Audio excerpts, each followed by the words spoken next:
amongst others. Right, we're going to have the supercars and our first look at many of the new products of the automotive industry coming up the hill next for our next batch, cars and bikes. And for the next half an hour or so, Toby Moody and Chris Druitt are your guides. Thank you, David. Good morning once more, everybody. Welcome here to Goodwood. Sorry about the weather. We can do wonders with what cars and motorcycles and superstars are here, but we can't do the weather. Chris. And we kick off with the fabulous new Fenir, developed by W Motors, and it's followed by the fabulous Rolls-Royce. The Rolls-Royce Wraith that is built only a couple of miles down the road towards Chichester in Rolls-Royce's wonderful facility. I've been lucky enough to have a guided tour around there, and it is just exquisite, the stuff that comes out of there, and the workmanship and the patience and the skill and the foresight and the engineering ability is absolutely second to none. Worldwide brand, and it's quite heartening when you travel the world, Chris, and you see a Rolls-Royce and you think that came from near Goodwood. And what can top this is the amazing Apollo. Straight pipes with the V12 noise, meaning that we really shouldn't commentate, we should listen to it. We should, the music.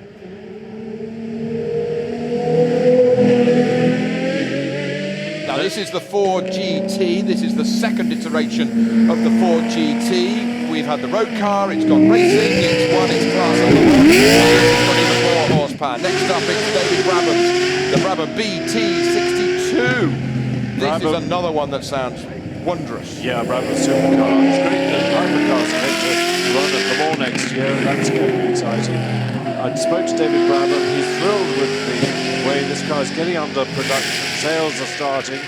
We first saw it last year. Big V8 in the back. And it hoves into view at quite some rate of knots. I have to say, the confidence that he's got behind the wheel is absolutely brilliant. Back to a very special Ferrari, one based on the 488. Yes, it's based on the 488, and it's something that has never been seen here in the UK before. Look at that. You know, the lights have been lowered, they've been put elsewhere on the front of the car, and as a concept car, that may go into production. You usually see them do once they've made a runner like this. But you can also go to Ferrari and they'll build you your own personal car. And we've got one or two here this weekend.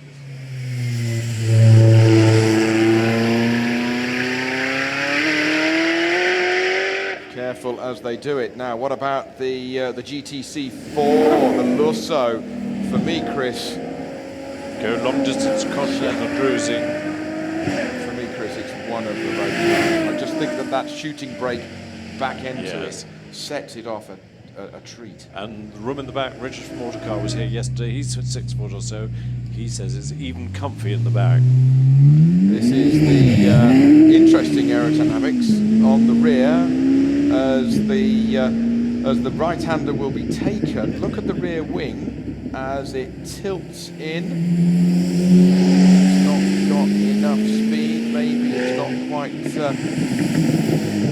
got the G loading. Yeah, there it goes. It's going a little bit quicker now. It goes to the second corner. This is from Denmark, isn't it?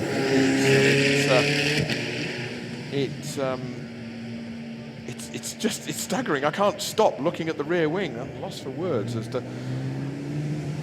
I wonder how effective it is. Probably at 140 miles an hour around the quarter bar bends, it does the trick. So, as that makes its way towards the top of the hill, more supercars coming up behind it, including the Dallara and a couple more Ferraris. The Dallara is already chasing it up the hill. The Dallara Stradale with a 2-litre 4-cylinder engine.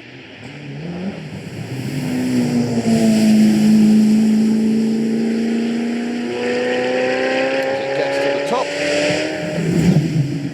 a glimpse into into the future from the Danish brand. Here is the Dallara Stradale, the brand new road car. Dallara, of course, they've built Formula 3, Formula 2, made a few chassis for the World Endurance Championship and many chassis around the globe, even if they're branded as somebody else, but they've now got a road car. Here's the Honda NSX. The Honda NSX that was the second generation of NSX after the first one that we saw in the 80s. What about the Lotus Evora? Lotus Evora with the supercharged V6 Toyota engine in the back, renowned road holding, and then on to BMW. Mark Tashore from Autocar, you join us here as the BMW M8 leaves the line.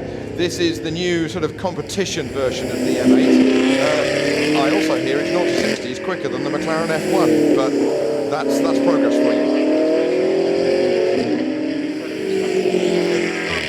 Faster and more powerful all the time, really, and they're really expanding into new segments as well, and the M8 is going to crown the latest BMW M range now. To spin off from what they've been using in the World Endurance Championship, they launched the car as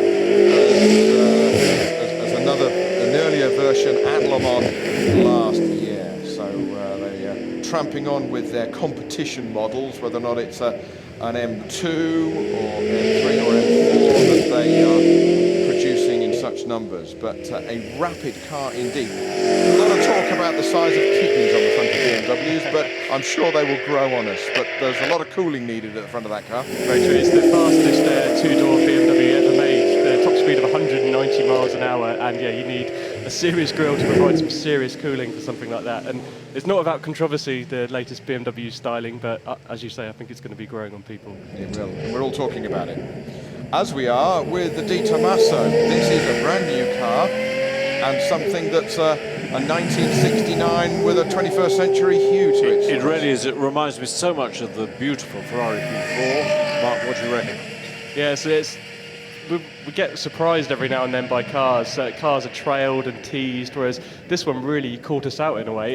It's a genuinely new car. It's a really exciting thing. Di Tommaso is an incredibly famous name, so it's great to see Di Tommaso back making cars again in its 60th year.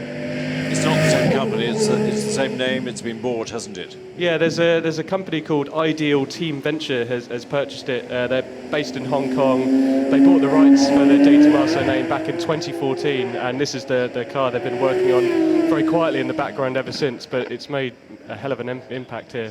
And if it's lime green, it's Lamborghini. This was test driven by some of your colleagues, Mark, and they say that its sort of overtaking speed is just like Star Wars, as I'm sure the Ferrari FXX is. Yeah, I mean, the FXX might be quite a handful in these conditions, but the Ferrari there is a track-only thing. You've got to be at the very top of Ferrari's most exclusive list to be able to even give them the chance to buy one. Ferrari will run it for you as well. Do they have to run it? I mean, can you, if you decide to run it yourself, can you, or do you need the team from Ferrari? Yeah, I think it comes as part of a package, really. I think there's only 40 of them, but that's a good question, that. I'm sure the people who buy them let Ferrari look after them as well. But it's a track-only car. It's got more than 1,000 brake horsepower as well, a hybrid version as well. And it's not just the extra power over the LaFerrari, it's the downforce it makes. And of the FXXK, there's only 40, and there's even fewer of this Evo edition. So this is a very rare car and a very rare opportunity to see it in action. Quite something, that's quite something, as you say, huge downforce. And in Bentley's centenary, more groundbreaking cars.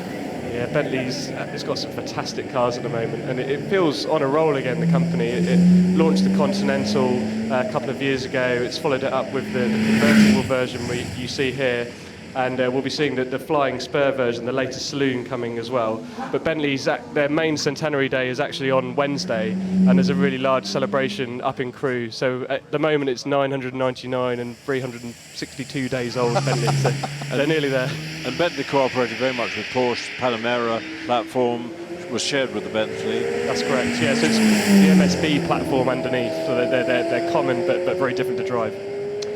How How about this? Is this the P1? No, it's not P1, but it is one of the McLarens that continue to go from strength to strength, success to success. Papaya orange, for me, the colour. Absolutely, yeah. McLaren is doing another British company that's doing some fantastic things at the moment.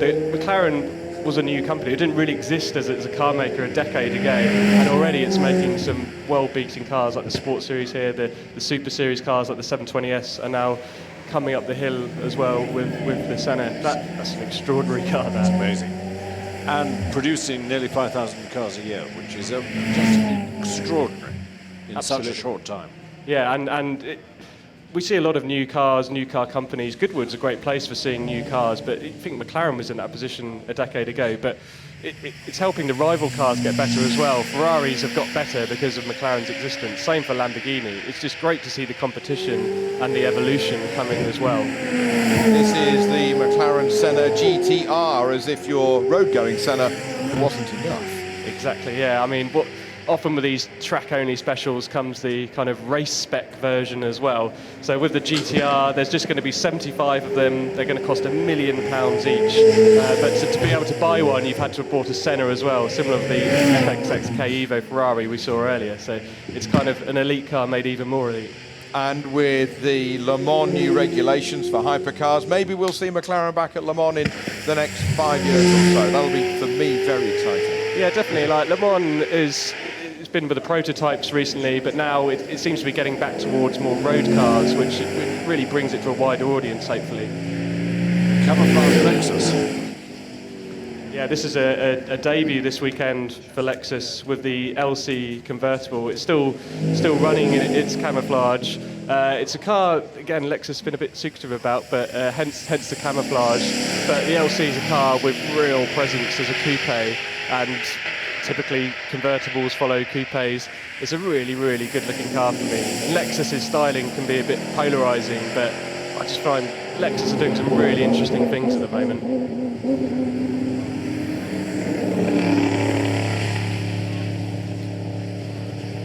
This is the French car, the Prato that's here this weekend. That was another one that I wouldn't say caught us out, but it's great to be surprised by cars every now and then. And this is one of them. So Prato is it's a French company. This is a big front-engine GT. There's only going to be 19 of them, each costing 850,000 euros. The company says it's back to the raw basics, which is quite an exciting proposition. Again, it looks a bit of a handful in these conditions, unlike the new Defender, which is coming up the hill now. I think it's terrific. I think they've got it just about right. Short wheelbase or long wheelbase. This is short wheelbase, and I think, Mark, this has got a V8, and it certainly shifts along. Yeah, there's going to be a full range of engines in the new Defender range, from hybrids to performance versions as well. It's a car. It's an impossible job, really, to replace the Defender. It's such an icon. Yeah, the early signs are Land Rover's done an amazing job with it, and we'll see it for real in the autumn without the camo. Koenigsegg? Got a Koenigsegg now, yeah. Koenigsegg. Very rare model. Koenigsegg's already gone up the hill, so we're going to concentrate on the BMW X4, the M, and I believe this is the first time that we've seen this as an M-Power version of the X4 here in the UK. Absolutely, and this is a competition version of the X4 as well. BMW M cars used to be, the M3, the M5, the super saloons, and then we saw the X5 and the X6M came along, and now we have the X3 and the X4M as well, just to show how kind of big the range of M cars has grown and how it's really broadening the appeal of it. This one has a 3-litre turbocharged 6-cylinder engine. It has 503 brake horsepower. It's an SUV, but it's also an M car. The handling of cars like that, like the Porsche Macan as well, and like these M's, shows that you can defy the laws of physics almost these days. It's nearly got the same amount of horsepower as the M5 V10. Yep. That's how things have come along, isn't it? Yeah, and from the 6-cylinder. And under the bonnet, that is the first look at the new M3 as well. So we'll be seeing that next year, most likely here at Goodwood as well. And that is a new engine that's coming into the M3 and will power the M4 as well. So I did hear that right. The new M3 is going to have 500 horsepower. Absolutely right. Wow. 503. Important. Here is the Honda E prototype. It's got about 150 horsepower. It's 300 Newton meters of torque, and this is an absolute world debut for Honda's first city electric car. Yeah, this thing's fantastic. I mean, the traffic on our website whenever we put this up is incredible. So Honda has drawn its own comparisons to the Apple iPhone, and I can see them really. It's about cars. Great design brings cars to a wider audience, and I think for electric cars to really catch on, they're going to have to look like $1 million, like this Honda does, and everyone loves it. It's a car that it looks friendly, it's happy, it's got the really nippy performance. We drove it for the first time last week. It's going to have 125-mile range and cost about £30,000. Rear-wheel drive. It's got auto park. It's 3 turns lock to lock. It's tiny. It's ideal for electrification in the city. This doesn't look it, but it's brand new. The new BMW-powered Morgan Speed 6, straight 6 engine. Nice to have a straight 6 engine in a Morgan. Absolutely, this is the first new Morgan in almost 20 years. They've retained the kind of classical Morgan style, but it is all new underneath. There's a space frame chassis, but retains some of the action there as well that we know Morgan's for. It's got BMW running gear, so it's got that BMW Turbo 6 as well, 335 brake horsepower, and will cost you £78,000. And Morgan is under new ownership. It's no longer a family-owned and run business. It's been taken over by the company who's propelled Aston Martin onto the world stage, Invest Industrial, and we expect to hear some good things from Morgan. Here is the Polestar 1. This has got essentially 600 horsepower, but 1,000 Newton meters worth of torque. It's got bristling with technology. The engine, the whole car, the engine, you know what I mean, Freudian slip. The car comes to life not with an ignition switch, but when you click your seatbelt in. Absolutely, yeah. I mean, Polestar is owned by Volvo, which is in turn owned by Geely, a Chinese company who's taken over Lotus. And the beauty of electrification is it allows brands to reset, I think. It allows for kind of new things to be done. I mean, if Polestar had come along with a V8, then they're competing against the existing BMWs and Mercedes of the world. But this is a really fresh, interesting, modern car. It's got some carbon fiber panels, which enables the designers to put some sharper lines on the wheel arches. There is the new Polestar 2 here this weekend as well on their stand. And that's a smaller vehicle with 4 doors, and they're aiming for families. And that's only going to be about €60,000 as an entry level. But it's still going to be fun to drive and have beautiful handling and a vegan interior. Correct, no leather. No leather. Didn't know that. Yep, no leather. Absolutely fascinating. Of course, big screen and integration digitally with your mobile phone, with people like Google and such like. Meanwhile, this is rapid. Yeah, this is the Mercedes AMG A45, officially the most powerful hot hatch ever made. It was only revealed a couple of days ago, so this is a true world debut here at Goodwood. It's got a new 2-litre turbocharged engine, and we're at the point now where you can get more than 400 horsepower from a 2-litre 4-cylinder engine. It's quite extraordinary, really. And it's 4-wheel drive. 4-wheel drive as well, which again would be very handy in these conditions. We're going to drive it in the next couple of months, so it's still kind of in the very latter stages of its development. But yeah, AMG again is just growing and growing, and it's an extraordinary machine, that A45. Back to Lexus with the RCF Track Edition. Lexus really changing their image over the last few years, aiming for a younger market. Definitely. So yeah, Lexus, obviously part of Toyota, and the boss there, Akio Toyoda, has been fantastic in kind of giving Lexus greater autonomy and just being different, because it kind of tried to take on the likes of BMW and Mercedes head on, but it's got real identity now, Lexus. It's making some really good luxury premium cars, but also some fantastic performance cars like the RCF Track Edition. The Lamborghini Urus opening an enormous market for Lamborghini. And here we have one with us. Emanuele Pirro is due to be driving this weekend. I can't quite see if it's him inside him in the car. Forgive me if it is not you, Emanuele, but this is a rapid piece of kit. And Stefano Domenicali leading Lamborghini and really excited about this car. Yeah, I mean, it's going to broaden Lamborghini like never before. It's going to do wonders for their production. And cars like this, they kind of help preserve the sports cars as well. You kind of sell and make the profits on the SUVs to allow you to keep on making the supercars as well. So they're incredibly relevant cars. Bentley with the speed version of the Bentayga. Not easy to make a big, tall SUV handle well, but they've cracked it. Absolutely, yeah. I mean, we're seeing more and more that the physics are being defied in some of these cars. So this has got the famous W12 engine. It's got 626 brake horsepower, and it's now the only W12 Bentayga you can buy. Jaguar with the Project 8, their special vehicle operation just goes from strength to strength, and this just looks like a DTM racer. Yeah, it's an extraordinary car, this. So this is based on the XE, but in kind of name only in the body shell. The kind of engineering overhaul this car has undergone is extraordinary. It's got the famous supercharged V8 with 592 brake horsepower and four-wheel drive. Bentley, the new flying spur, it is so beautiful, isn't it? And is it 207 miles an hour in luxury? That's right. So yeah, the flying spur was almost part of the Continental and Continental GTC family, but Bentley's really given its own identity now. It's got its own unique style, and it shows that in a world of SUVs that saloon cars can still have a presence as well. It's a really good-looking car. Now watch this. This is amazing. This is the SVR Velar with its supercharged 5 and something litre V8. Yeah, this has got the V8 as well. So yeah, it's about, I think this is 542 brake horsepower in this car. The Velar is the kind of the Range Rover between the Evoque and the Sport. So it's a really nice sized car in the kind of real heart of the market. Still has some off-road ability, doesn't it? Absolutely, yeah, it does. I mean, it's not got the separate sort of low ratio transfer box that other Land Rovers have, but it will go a long way off-road still, as will this Jeep. The Grand Cherokee, this is an extraordinary car. Yeah, this has got the V8 as well. This has got the Hellcat engine you'd have seen before, and it's got more than 700 brake horsepower.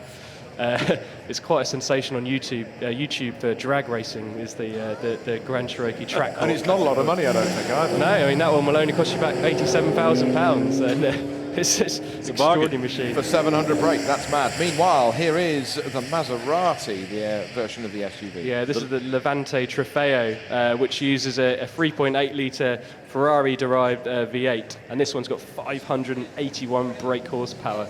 And the horsepower figures of some of these cars is absolutely sensational, and they really go in a straight line as well. The Giulia, Alfa Romeo's Giulia is big, such a success. Rear-wheel drive, they've gone back to rear-wheel drive. Quadrifoglio is the high-speed version. This is even higher speed. Absolutely, yeah. So this is the Alfa Romeo Racing Edition to link to the F1 team as well. Meanwhile, it's the very first view of the Porsche Taycan here this weekend at Goodwood. We saw it yesterday with Mark Webber at the wheel. This is Porsche's all-new, all-electric Taycan, and this is what they have invested billions of euros into. They've done 6 million kilometers worth of testing from Death Valley to the polar caps. This is their future. Absolutely, yeah, this is the future of Porsche right here. And Porsche's chosen not to electrify an existing model, but to make an all-new model in a type of car it hasn't made before. This is a really compact saloon. The battery's all in the floor. It's going to have a very low centre of gravity, four-wheel drive for explosive performance, and they're going to offer kind of different powered versions in the way a 911 has a standard one, a turbo one. Same for here as well. That is something we're going to keep our eye on with regards to automotive technology.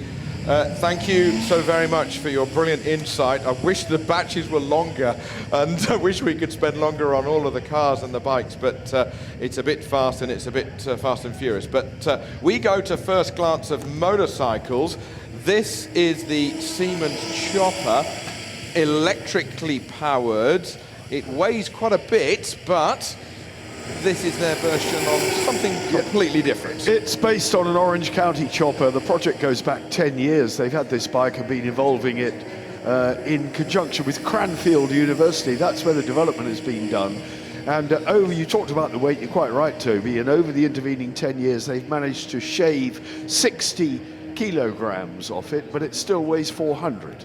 So it's a staggeringly big piece of kit, but very stylish. Orange County designed the chassis and the shape and made sure that that bike looked like a chopper, which is what it's designed as, and it's an ongoing test bed. Siemens and Cranfield University are working together to refine it.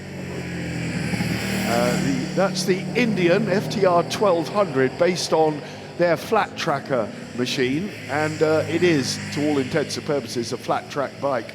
That, the BMW S1000RR, the latest version of the Superbike, the V4, which was homologated for World Superbike Racing in 2008. So nearly, well, 10 years into the lifetime of the S1000RR, and BMW achieved remarkable things when they moved away from the Boxer twin.